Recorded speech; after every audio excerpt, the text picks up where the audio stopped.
response to Trump's environmental rollbacks. We are so excited to co-host today's Lunch and Learn with Environment Maine and the Natural Resources Council of Maine.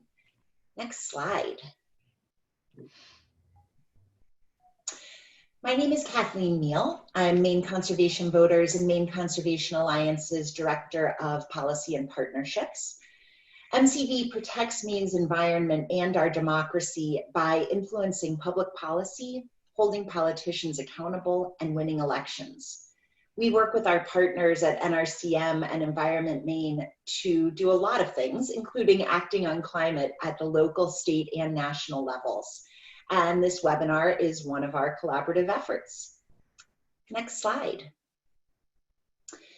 A few technical notes on today's event. You are all muted, but we do want to hear from you. Please send your questions through the chat to my colleague Anya Fetcher as they occur to you. You can find the chat by hovering your mouse over the bottom of your screen.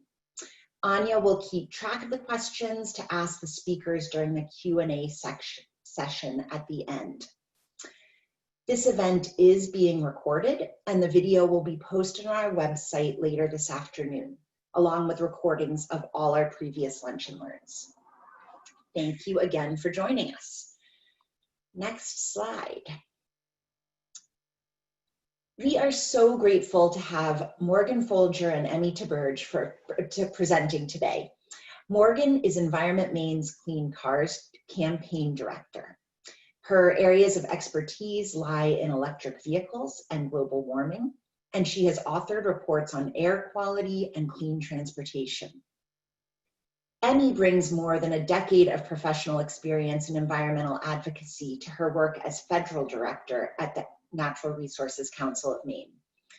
In this role, she leads NRCM's efforts to track and respond to federal policies and proposals that affect Maine's people and environment. Morgan and Emmie, I will turn it over to you. Great, thank you so much, Kathleen, and welcome everyone. Thank you for joining us today. So as Kathleen said, I'm Morgan Folger with Environment Maine.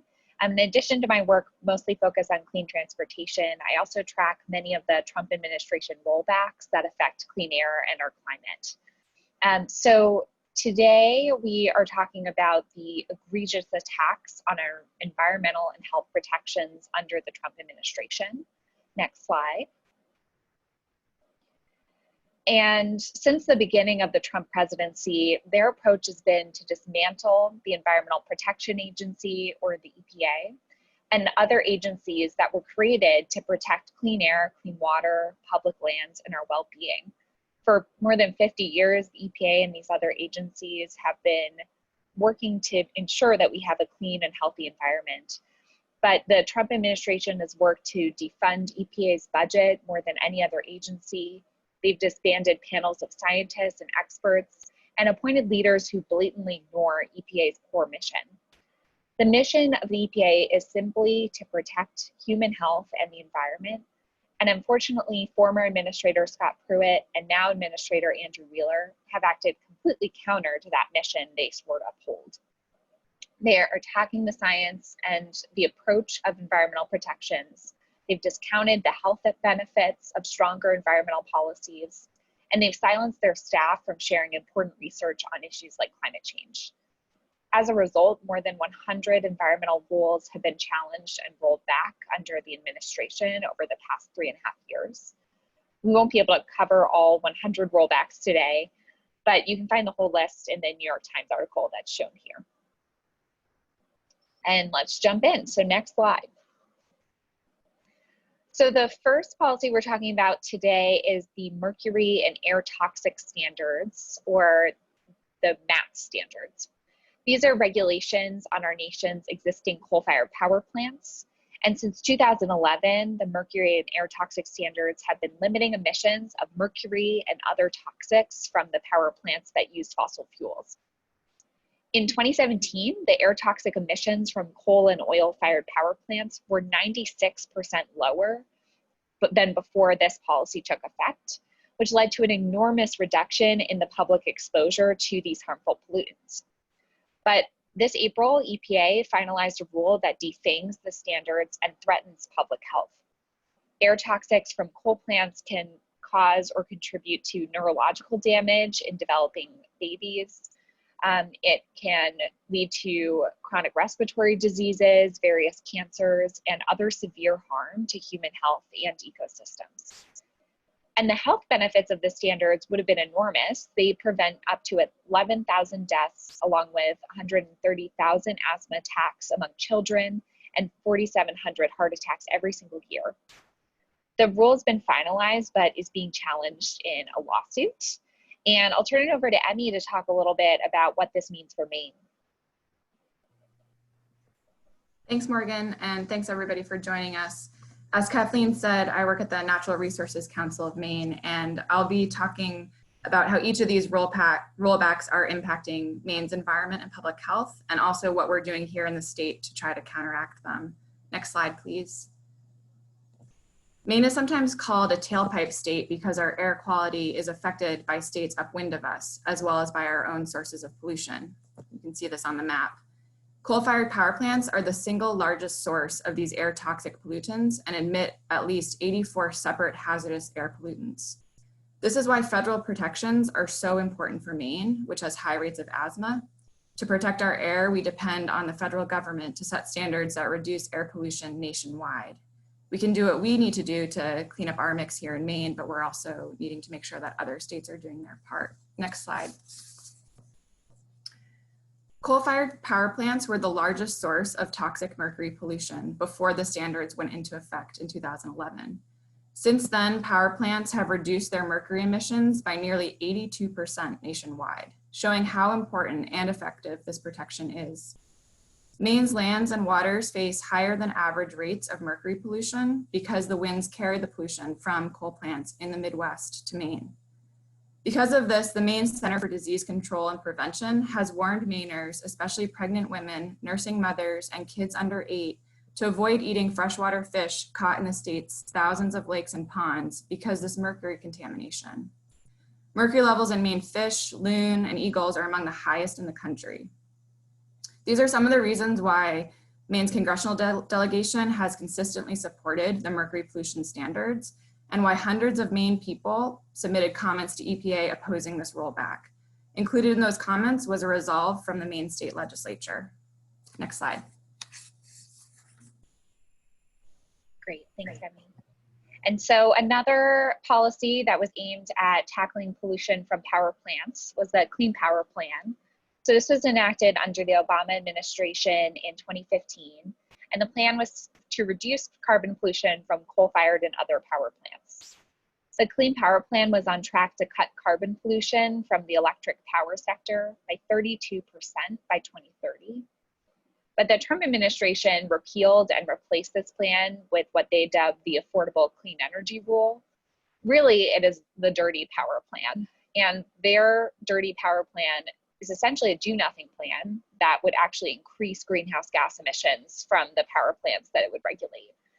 The replacement rule is now final as of this summer, but is also currently being challenged in court. So I'll turn it back to Emmie. Next slide, please.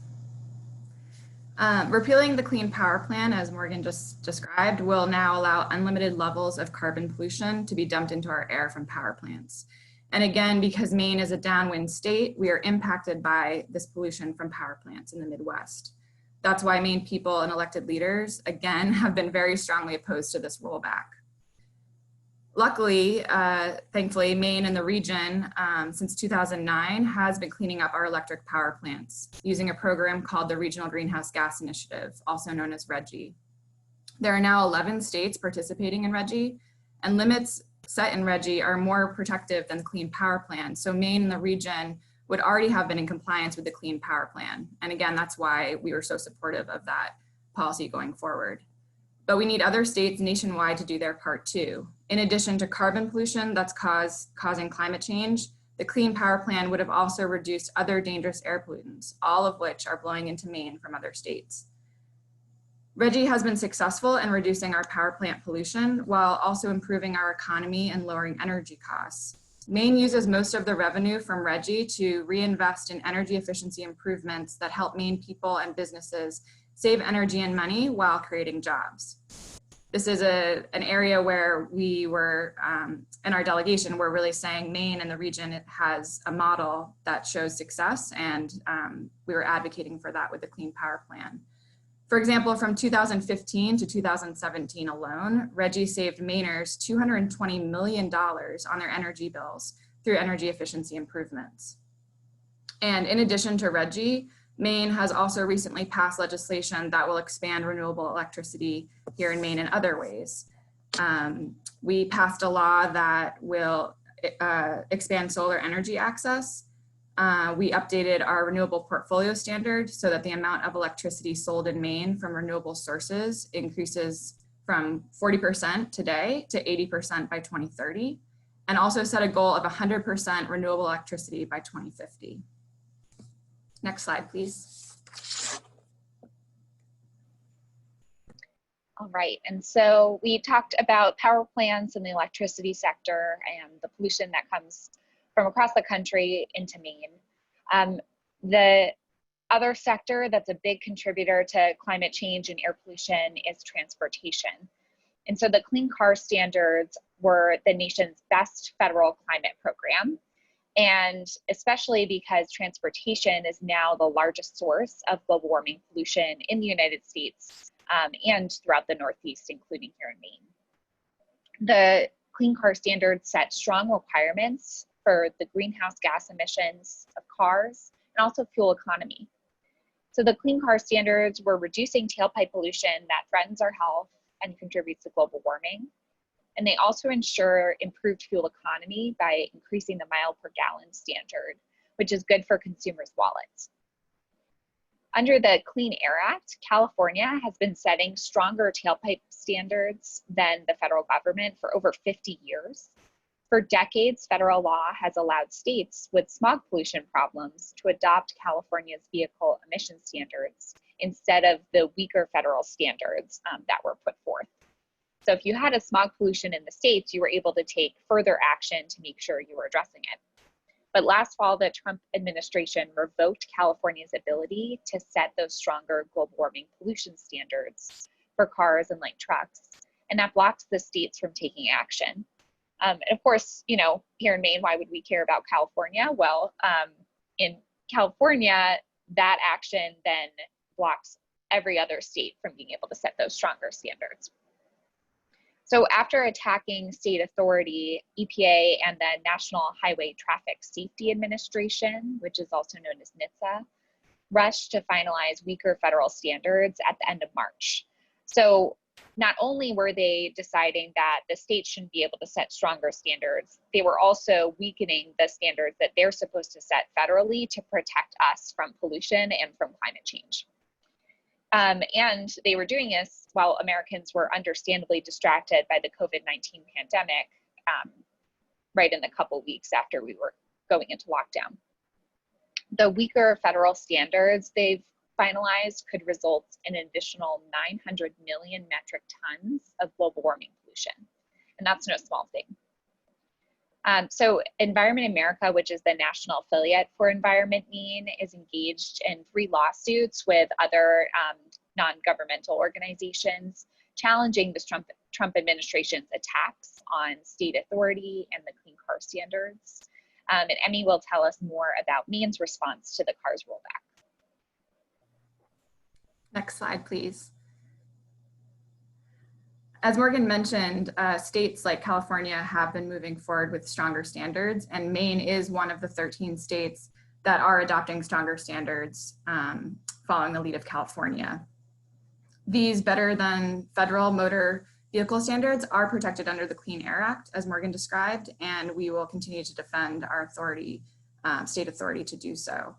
In fact, Maine's Attorney General, both A.G. Mills, when our governor was the AG, and now A.G. Fry, have joined the lawsuit with other states to defend our right to set stronger clean car standards. And this is another area where Maine's congressional delegation, time and time again, has opposed this rollback, and Maine people have too.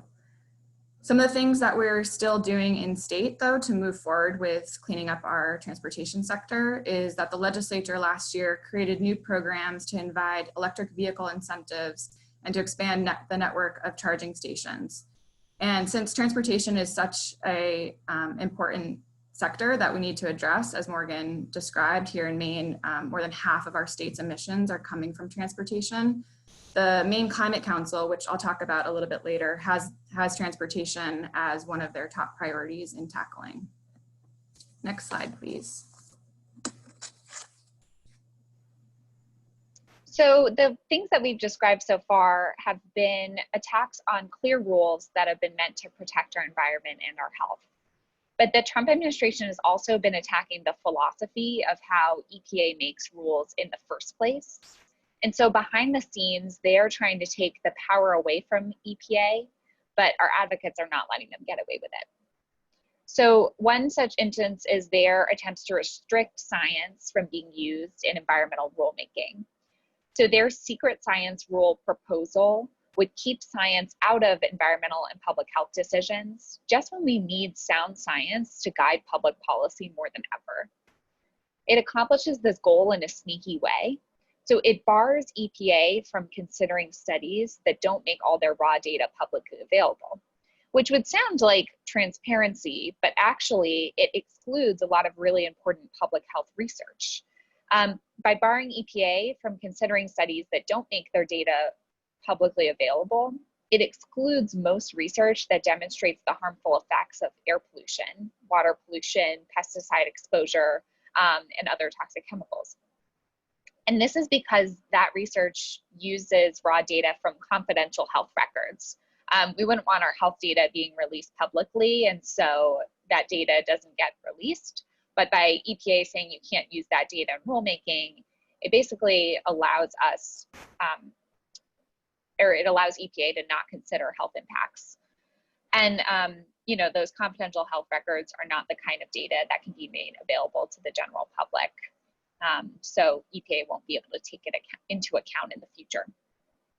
The comment period for the secret science rule closed this summer, but Congress and others are working to block EPA from finalizing the rule.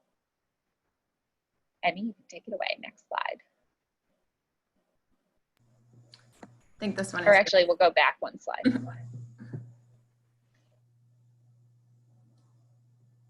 Go ahead, Morgan, with the next one. Oh, okay. So that is the secret science rule. Another way that EPA has been impacting our ability to hold ourselves accountable to environmental health protections has been suspending enforcement.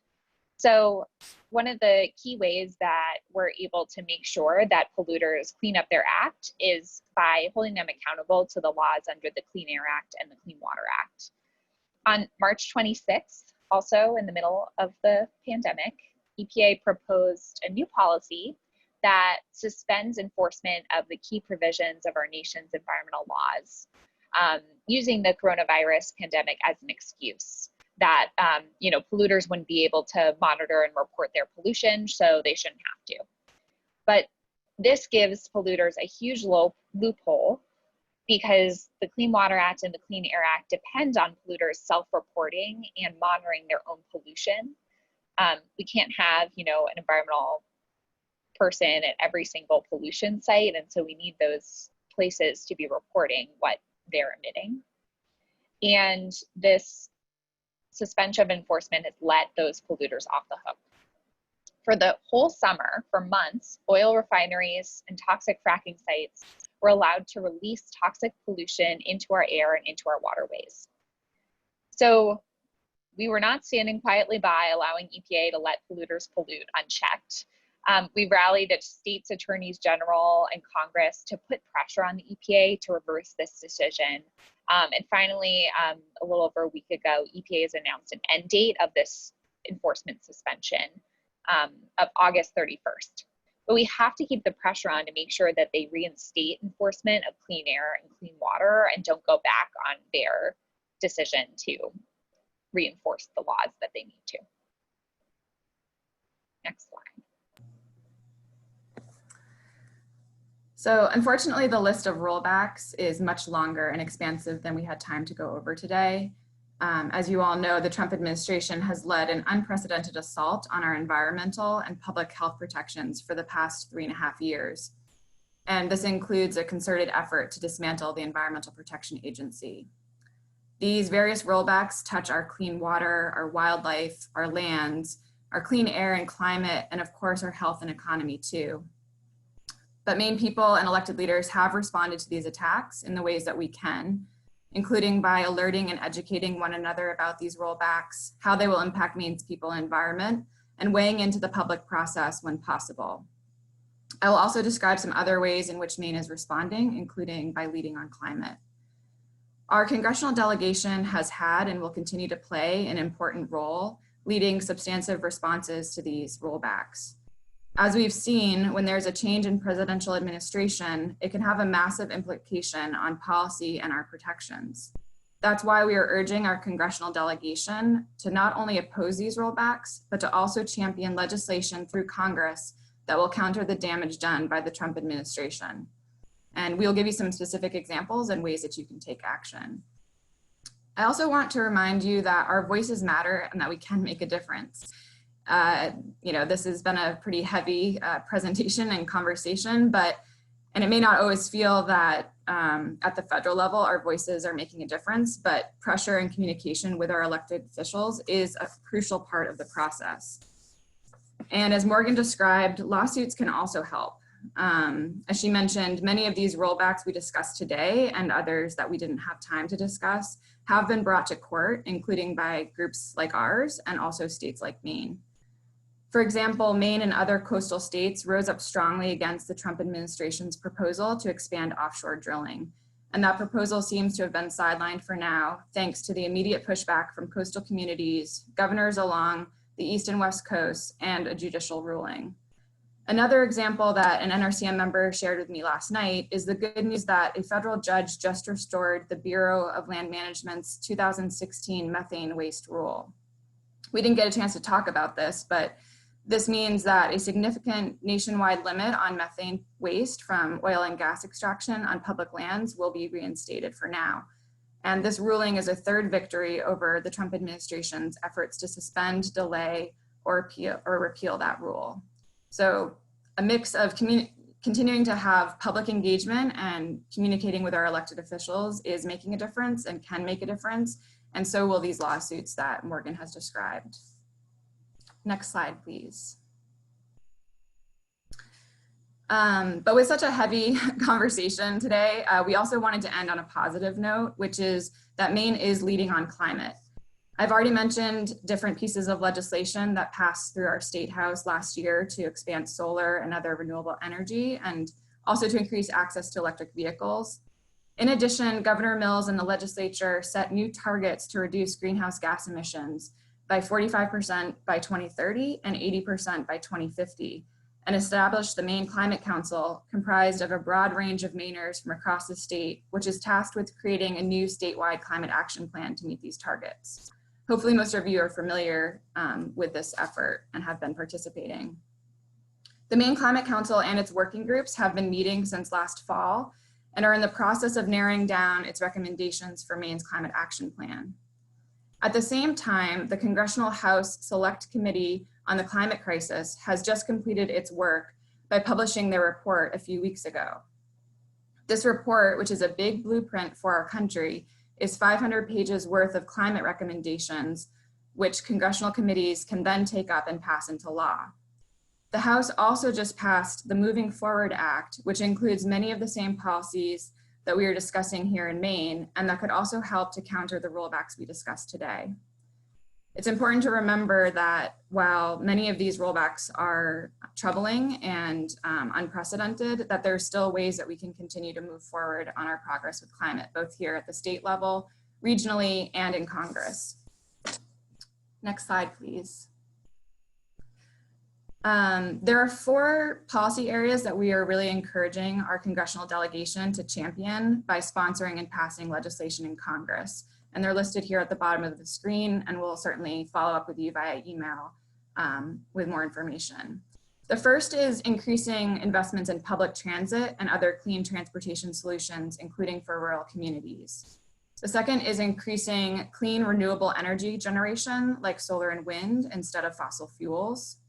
We'd also like to see increased investments in weatherization and building efficiency to reduce costs for homeowners, renters, and businesses. And finally, increasing broadband high-speed internet so that all communities have access. Congressional bills like the Moving Forward Act that I just mentioned include these measures. They're also included in the House Select Committee report, and they're among some of the top recommendations coming from the Climate Council. So we are urging all of our elected leaders at all levels to prioritize these measures and to help move us forward in countering some of the biggest rollbacks from the Trump administration. Next slide, please.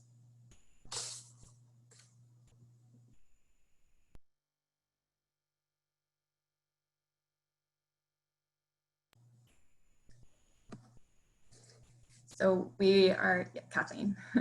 Thank you all. So thank you, Emmie and Morgan, for that presentation. It's just so much to think about, and we have had a bunch of questions come in already, and I'm sure they'll continue to come in. Folks, you can hover over the chat at the bottom of your screen to send your questions directly to Anya.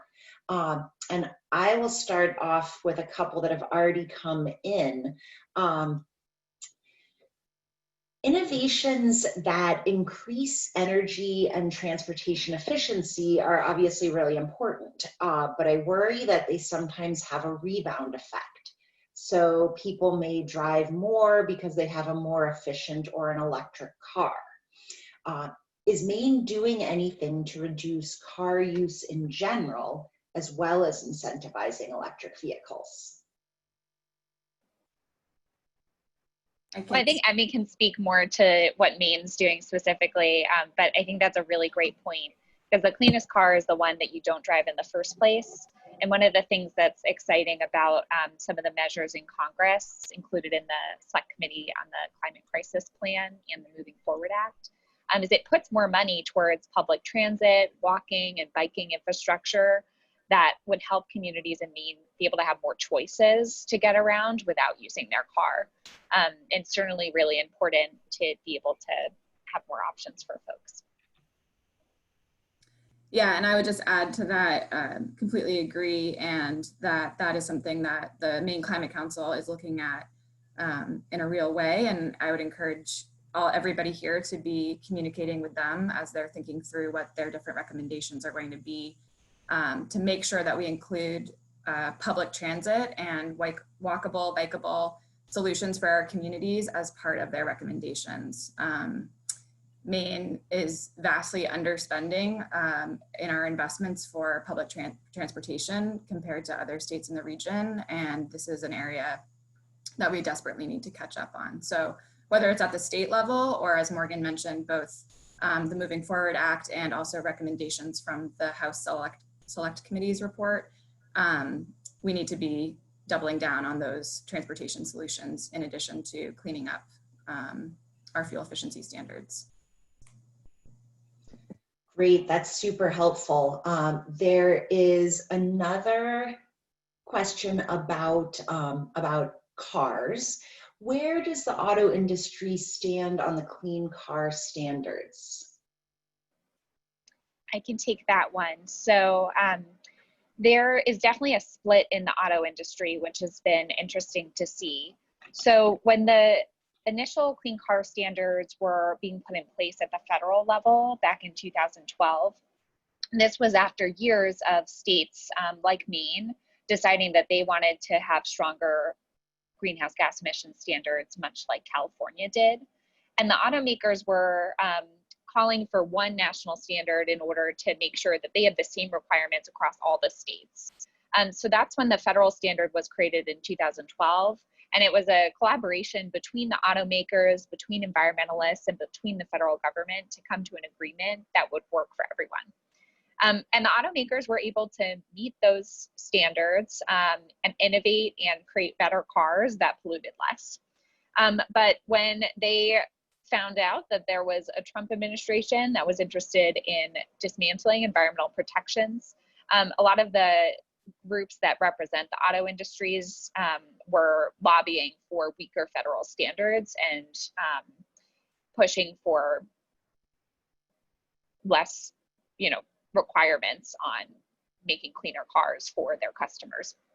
And so when the environmental community continued to push back against these automakers and make sure they weren't lobbying for weaker standards and that they actually supported stronger standards, we started to see a split where now there are a handful of auto companies that are actually agreeing with California and saying, despite whatever the federal government is doing, we'll agree to maintain our agreement with you to have stronger standards at the state level.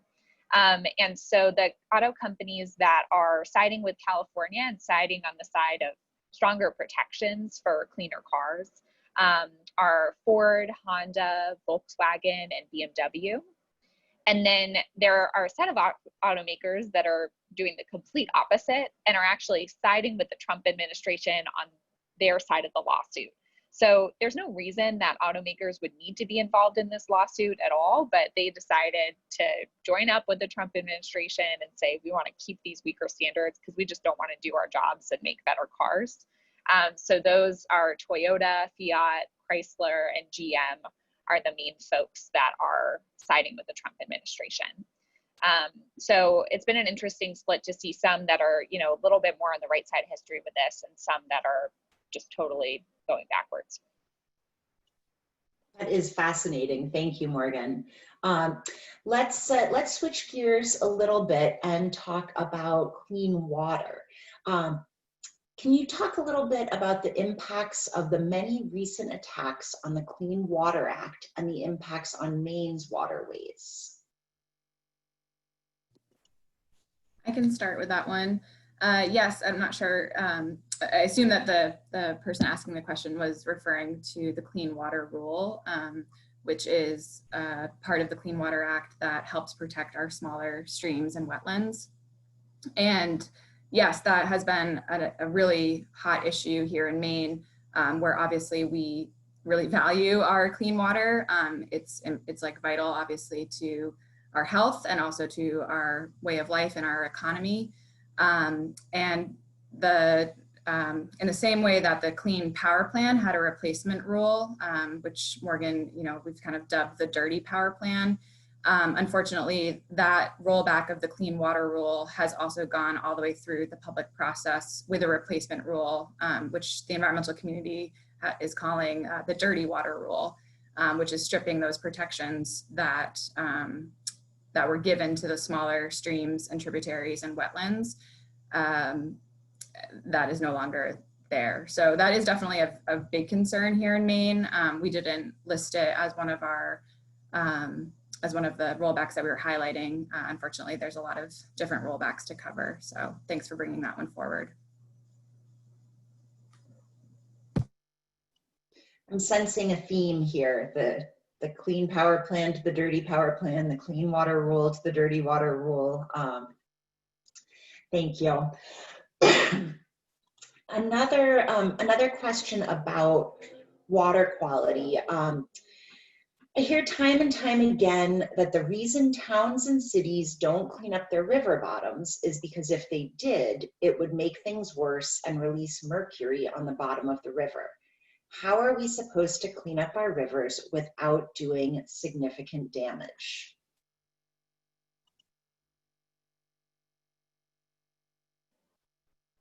I think that's a good question. I'm certainly not a clean water expert myself, but one of the things I think is a theme with a lot of environmental challenges is you have to stop the pollution from the source before you can kind of remediate and deal with the fallout from it. So if we're still releasing toxic mercury pollution, any effort we do to try to clean up our rivers will only be kind of a Band-Aid solution on the problem. So I think first starting with making sure that we stop the toxic releases of mercury in the first place so that the problem doesn't continue to get worse. And I would also add, another thing that we didn't cover today was that part of the Trump administration's dismantlement of EPA has been to really every year during the budget process to propose a budget that would really cut resources, both staffing and financial support that goes to states from the Environmental Protection Agency. And included in that was some funding for brownfield sites.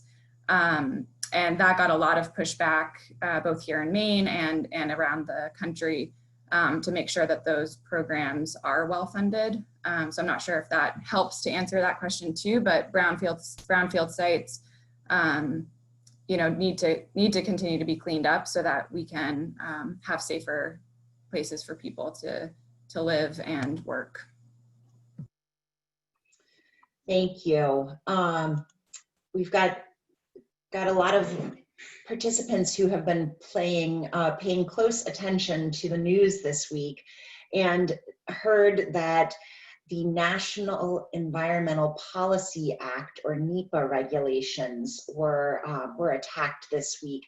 Can you say a little bit about that and how it was able, how that attack was able to happen?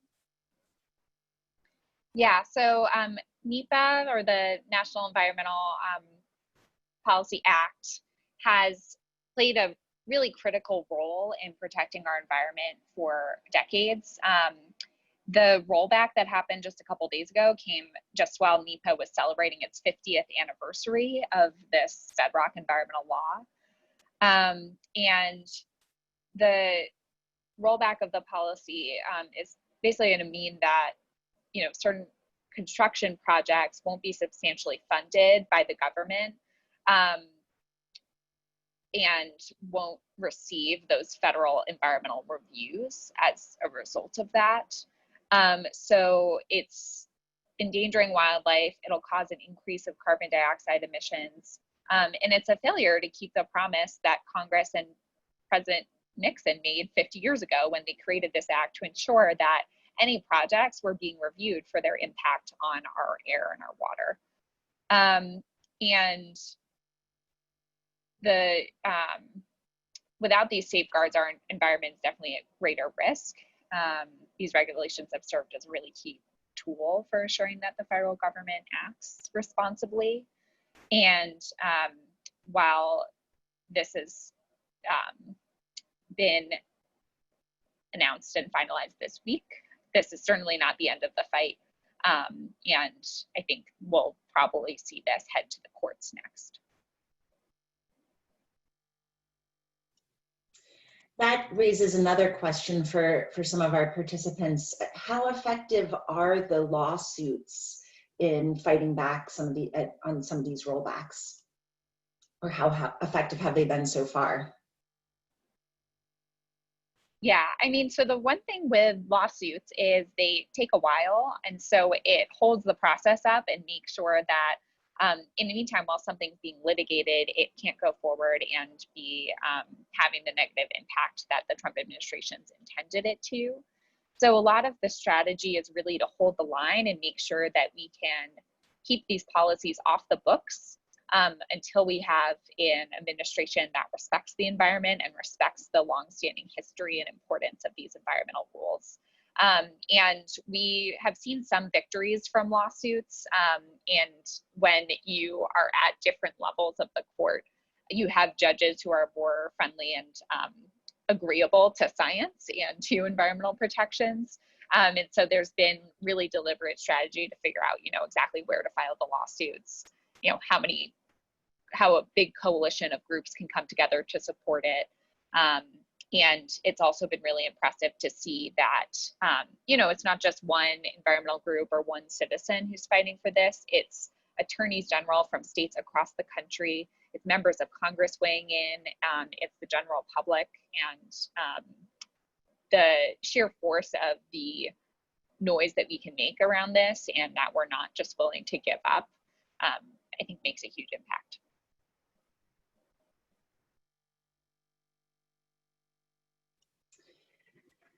It's really encouraging. And I think, we all have some familiarity at Environment America, at NRCM, at Maine Conservation Voters with those sorts of regional and national collaborations.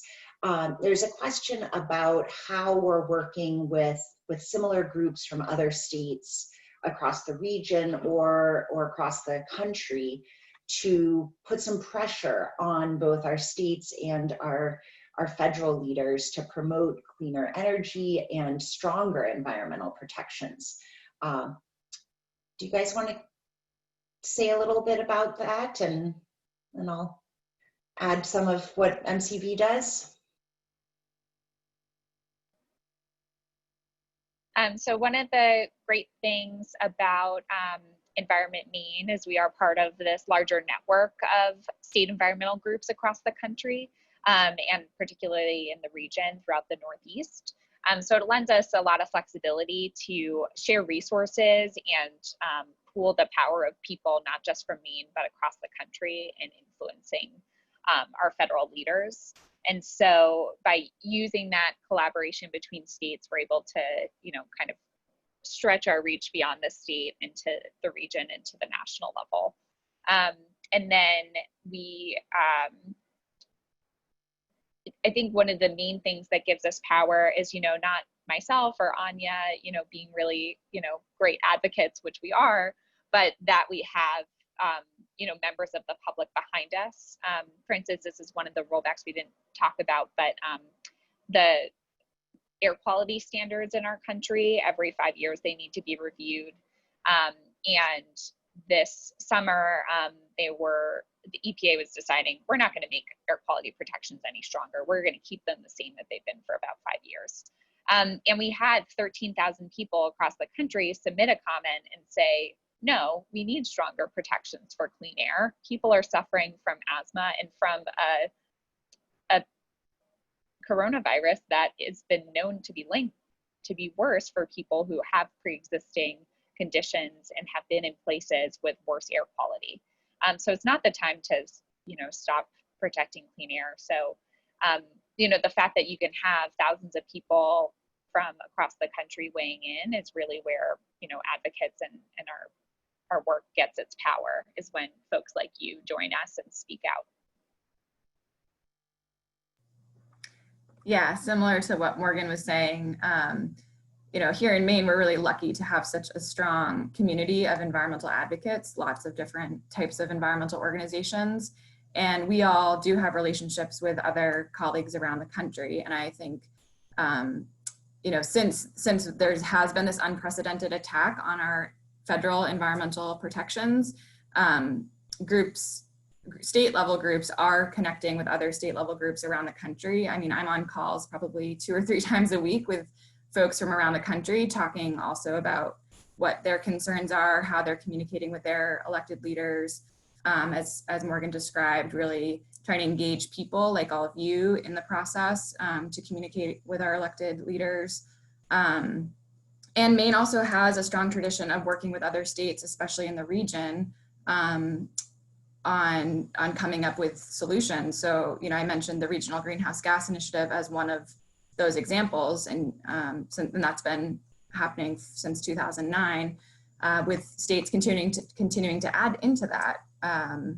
So there are some bright spots with both state level action and regional action happening in the absence of federal action, but at the end of the day, we really need the federal government to be protecting our health and our environment, our clean air, clean water, and our climate, for a lot of the reasons that I was describing, Maine being at the end of the tailpipe, as we like to say, and our air quality being impacted by what's happening in other states.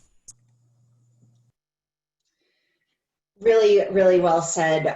Maine Conservation Voters is also part of the network of League of Conservation Voters with chapters across the country, and we have similar experiences to the ones that Morgan and Emmie are describing in terms of working with our colleagues. And I think one of the things that really does give me a good deal of hope right now is if we think about our experience in Maine, we had We had a stretch there during Governor LePage's administration where there was not really the action on our environment that we needed to see. And what happened during those years was that local energy committees and town sustainability offices and groups of advocates at the really super local levels picked up a lot of slack. And there were limits to what they could do, absolutely. But when Governor Mills was elected and we saw the Climate Council process begin, we had a ton of expertise and momentum to support that work with the local initiatives that were already in place. So it's my hope that we'll see that at the next level up. States have taken such great strides in saying, okay, we can't wait for the federal government to do what needs to be done.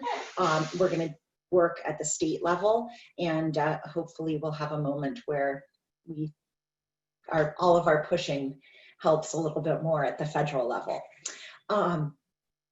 To stay on that theme of hope, we have a question about what solutions are most exciting for you at this moment?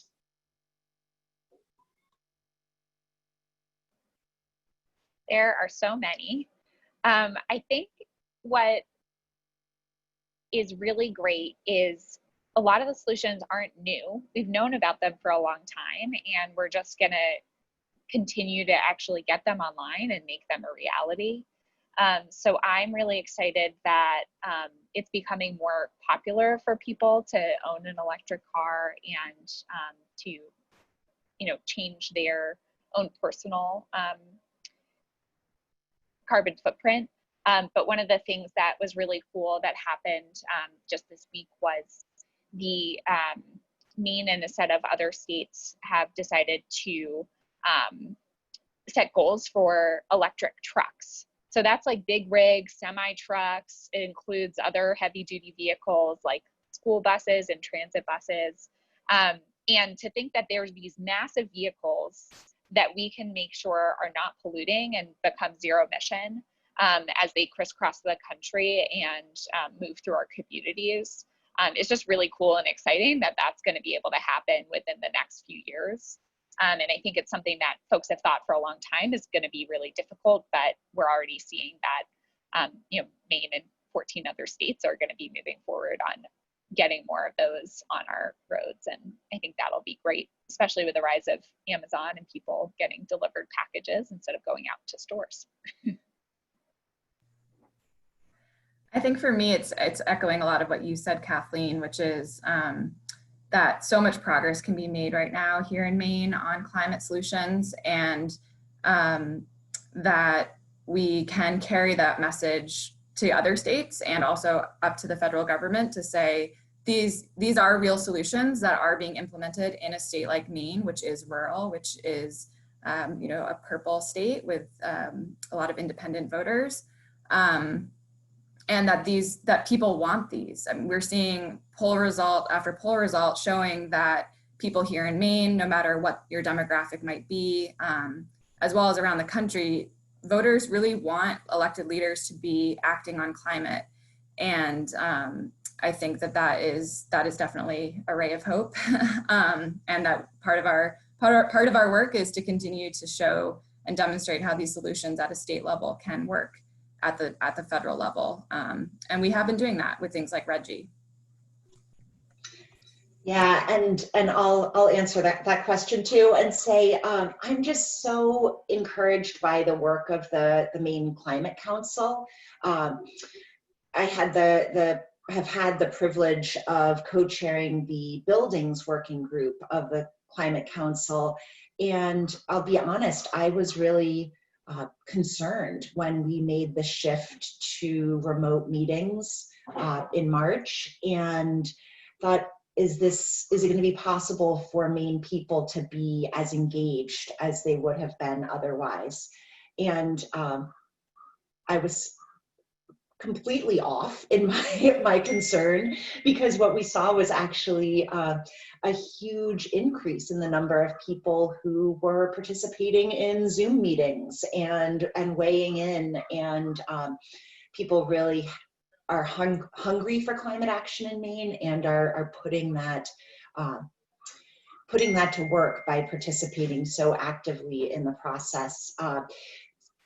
I'll take this opportunity to plug, there's a new Climate Council website where you can actually view the strategies presented by all of the 6 working groups, and actually have an opportunity to weigh in and sort of rank what makes sense from your perspective, and what you'd like to see more of. So we will definitely be sharing more information about the Climate Council process. I know Environment Maine, NRCM, and MCV will all be getting more of that information out to you as the time goes on. We have time for just a couple more questions. One more question, I just got that word. So let's see. How about, could you talk a little bit more about the SCCC policies that were rolled out last week and what recommendations we're seeing? Yeah, so I can start with that one. So the Select Committee on the Climate Crisis put together this report. I haven't read all 500 pages, I'll confess, but it has something for everyone and covers every single sector. So from transportation and electricity to buildings, it has stuff on public lands and preserving 30% of our lands and our oceans by 2030, because protecting our wild spaces is one way that we can curb, destruction of those places that contributes to climate change. It has sections about national security, and it has sections about environmental justice, and it is so comprehensive. And what's great is it is this blueprint for action. And so one of the things that's great about the report too is it pulls from existing legislation that Congress has already been working on.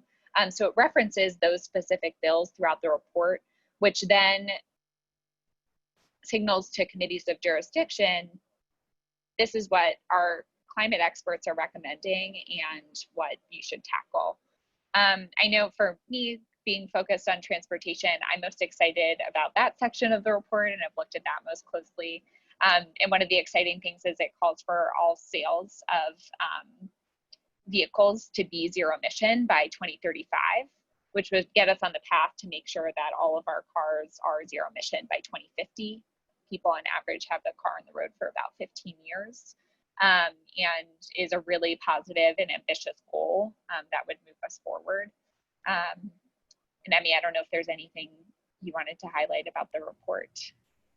A lot of what you just said, I also wanted to make sure that folks knew that Congresswoman Chellie Pingree's staff and the Congresswoman herself really helped with sections of the report around agriculture and food waste.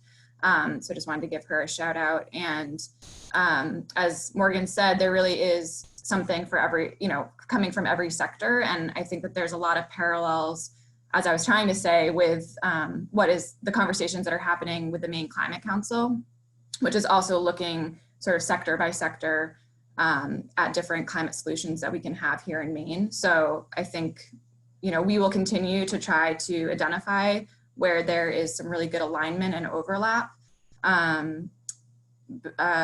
between what the Select Committee on the Climate Crisis, which is what that acronym SCCC is, what their report was, which is the Congressional House report, and as Kathleen described, the conversations that we're having here in Maine with the Maine Climate Council and the working groups. So I'm pretty excited to see that there is a lot of alignment, and I think what we can all do is continue to communicate to our elected officials around those ideas that we want to push forward and have them see push forward.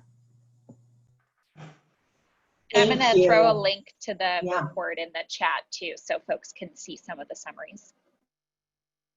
Or read all 500 plus pages if you are so moved. Thank you so much. And thanks. Will also dropped a link to the Climate Council website that I mentioned in the chat. So lots of good follow-up reading for folks. But before we do that, I'm going to turn this over to Anya for a couple of minutes to talk about how we can act right now. Hi, thanks Kathleen. Thanks everyone for all of your great questions coming in, and to Emmie and Morgan for your responses and helping us figure out what we can do. So I actually am going to ask you before we wrap up, I'm going to ask if we can all take an action together right now. So yes, thank you, Bonnie, perfect. So this week we're asking you to harness the power of social media to make change. If you can please join us right now in posting to either Facebook or Twitter or both, even better, and calling on your members of Congress to act on climate by supporting these federal policies that Morgan and Emmie just talked about from the SCCC report, the Select Committee for the Climate Crisis. And any other policies that will protect clean air, clean water, green spaces, and wildlife, and also mitigate the consequences of climate change. So up on the slide, there are two great examples of a tweet or a Facebook post. You can either use those exactly, or you can create your own post. It's extra helpful if you can tag your member or members of Congress, and also include some of the hashtags that we've provided on this slide. And we have over 100 people on this webinar right now. And so if we all were able to post, that's over 100 posts right now about how we need to hashtag act on climate. So if we all can just take a moment to do that right now, we'll get these out, and then you'll have already taken an action today, which is exciting. Thank you so much, Anya. And just so everyone knows, the follow-up email that you'll get later this afternoon will include the text of those suggested posts. So absolutely do it now, but also you can do it later, and we'll have those hashtags and all of that, so you can continue posting. Let's go to the next slide, and I will say thank you to everyone for joining us today. In addition to the social media posts and some other ideas for follow-up actions, your email this afternoon will include a short survey. That's super helpful for us as we think about planning future events and making sure that they are going well. And thank you, Morgan and Emmie, for leading today. Anya for doing so much of the back end work and getting us ready, and all of you for joining us. If you have enjoyed this Lunch and Learn, I encourage you to join us for future programs. We're here every Friday from 12 to 1. Next week, on July 24th, we'll be discussing the Atlantic Black Box Project. The Atlantic Black Box Project empowers interested community members to conduct research into the maritime history of New England and to share their findings with others through an online database or black box. This is one of many Lunch and Learn topics that I had absolutely no idea about when it popped up on our schedule, and I can't wait for it. So see you next week, and thank you again for joining us.